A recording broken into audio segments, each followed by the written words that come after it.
What is up, dudes? I found this video while I was doom scrolling on TikTok, and I just thought, I'd react to it because that's. With most things in life, you start to realize that there are levels to that shit. And when it comes to the levels of depth of your furriness, it is by no means an exception. I've been a furry for about a decade now, which sounds pretty sad to say, but I've experienced every single level that I'm about to talk about, which has allowed me to see every side of furrydom from the absolute worst to the very greatest. You can use this as a guide. I guess I knew there was levels, but I didn't know there was like 7, bro. There was like a whole like pyramid of a whole pyramid of levels right over here. To rank yourself, or to poke fun at friends that you think are a higher level than you. Anyways, here are the 7 levels of furriness. Yeah, bro, I'm a freaking level 5. What are you, like a level 3? Ugh, like, oh my days, like. Starting with level 1, the entryway. Here you got your very basic level furry. They pretty much don't know what the word means, but they know they exist while having no grasp of the community, culture, or content. The main thing that makes them a level 1 is that they can see a humanized animal. That's like literally half of my friends. Also known as an anthropomorphic character, and not hate it. So not actually a furry, but someone who likes cartoon animals for sure. Unlike people in level 2, the interest spark. At this point, you're aware enough about what a furry is and what they look like, and they've piqued some sort of interest for you. The neurons in your brain are lighting up to some degree, but you haven't done any research and your understanding is still quite surface level. But you might have ran into one on the internet, or the more unlikely, in real life. Unless you live in like Pittsburgh or like Rosemont or something like that. But while you're here, there are 2 paths you can go down. So I'd love to live in those places, bro. It's a dead. It's literally dead. Like nothing happens in my city. Like nothing. Nothing. Like there's just nothing. It's just a desert, man. It's desert of things to do.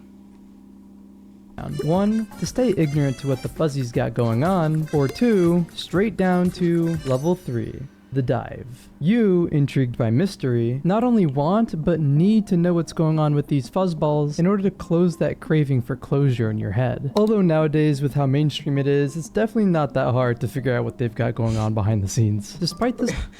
Wait, what was the... Wait, this is...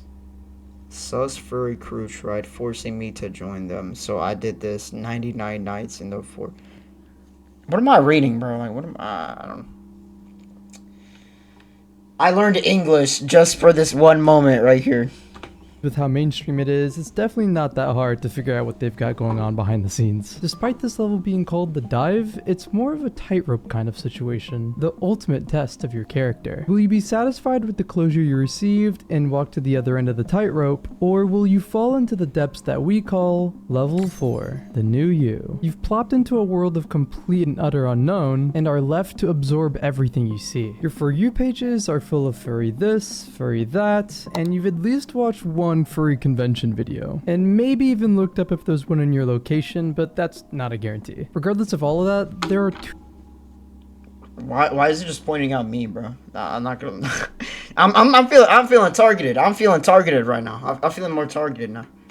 2 archetypes that spawn from this level. Someone who is shaken up and utterly disgusted with themselves for being a part of something that they would deem weird, and someone who is ready to accept it as part of their identity. You there can go straight to level 5, but as for you, not just yet. The feeling you get is adjacent to some sort of identity crisis, and even feel guilty for liking what you're seeing. Secretly indulging while no one's around, or late at night, or with a support group of people that are detached from the identity that you want to keep afloat. You don't want to admit it because it doesn't align with the person you see yourself as, or the person you want to be, but you got flashbanged by furry ass once, and now your brain chemistry cannot go back. In due time, you'll meet up with that other fellow that we sent off to level 5. What? The real you. Here you've been surrounded by furries long enough to grasp it being a part of who you are to some degree. Not only are you consuming furry creations, but you yourself are creating in some way, or getting commissions of your personalized furry creature. This area is an insanely gray zone where a ton of closeted furries roam. Those who have conflicting identities or in positions of power, but are very secure in their liking for furrydom. They just don't want it to affect their life or public perception. Bro, this might be me, bro. This might be me. He sounds skits, bro.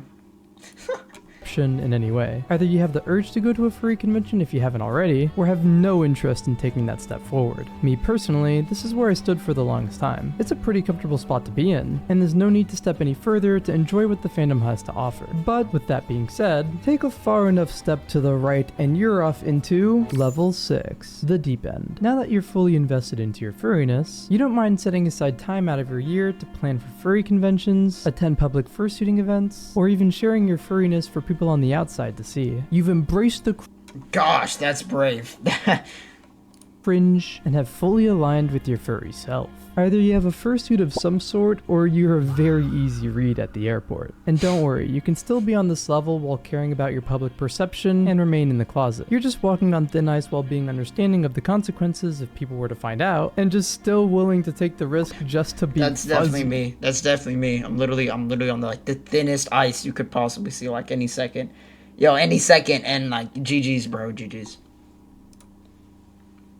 You cute bitch! And now you might be thinking, okay, so fursuit, conventions, furry friends, how do you really get deeper into furrydom? Level 7. No. Turning back. This level is a combination of everything I've talked about thus far. It's achieved by being a part of the fandom for long enough to have earned a veteran status of some sort, seeing and going through the worst of the community, and still being shamelessly proud of your furriness. Not only are you an enthusiast, but an advocate for furries, willing to make the fandom a better, safer, and more welcoming place for all. Those who built the foundation and pridefully greeting everyone who's walking through those doors. There's no set length of how long you have to be in the fandom to achieve this level, or honestly any of the levels for that matter. Being furry isn't anything more than just being aligned with the inner you and not caring about what anyone thinks, and just liking what you want to like.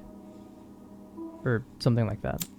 And that's a wrap for my interpretation of the 7 levels. Just something like that, you know, maybe like, you know, and I feel like that, you know, 6 or 7 times. It shows some support to my bros, to my freaking bros, to the bros. Yeah, I don't know. Oh my gosh, bro, just comment, bro. Just comment at this point, bro. Fuck.